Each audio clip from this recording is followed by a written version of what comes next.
இது எங்க என்ன ஈவென்ட்டா இருக்கும்? சிம்ரன் மேடம்லாம் வந்திருக்காங்க அப்படின்னு தானே யோசிக்கிறீங்க?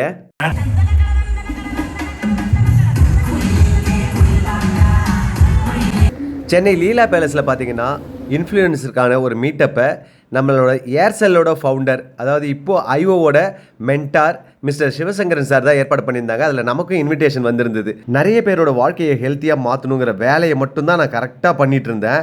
ஆனால் நம்மளும் இன்ஃப்ளூயன்ஸராக மாறி இருக்கோங்கிறது நம்மளை கூப்பிட்டதுக்கு அப்புறம் தான் தெரிஞ்சுது. நம்ம மோட்டிவேஷன் கிங்கோட ஸ்பீச் பார்த்தீங்கன்னா அனல் பறந்துட்டு இருந்தது.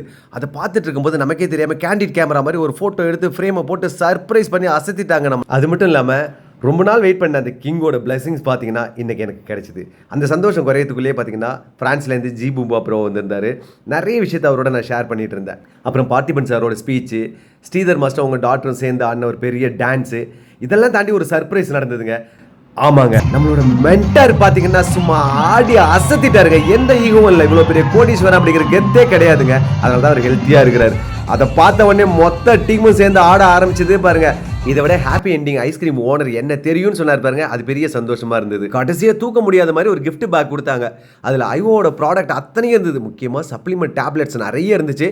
இன்னும் பார்த்தீங்கன்னா protein bar, olive oil, breathing device, இந்த மாதிரி லிஸ்ட்டு சொல்லிக்கிட்டே போகலாம். லிஸ்ட்டு தான் பெருசாக போயிடும். இது எல்லாத்தையும் யூஸ் பண்ணி பார்த்துட்டு நான் உங்களுக்கு சொல்கிறேன், கண்டிப்பாக உங்களுக்கும் யூஸ் ஆகிருக்குங்க.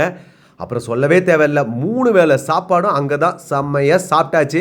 கடைசியாக ஒரு செல்ஃபியை போட்டாச்சு. என்ன ஒன்று, கிட்ஸுக்கான சில்ட்ரன்ஸ் டே இன்றைக்கி அதை கொண்டாட முடியலங்கிற ஒரு வருத்தம் தான். ஆனால் பாசிட்டிவான நிறைய விஷயங்கள் கிடச்சிது. அந்த சந்தோஷத்தோடு நாங்கள் வீட்டுக்கு வந்துட்டோம்.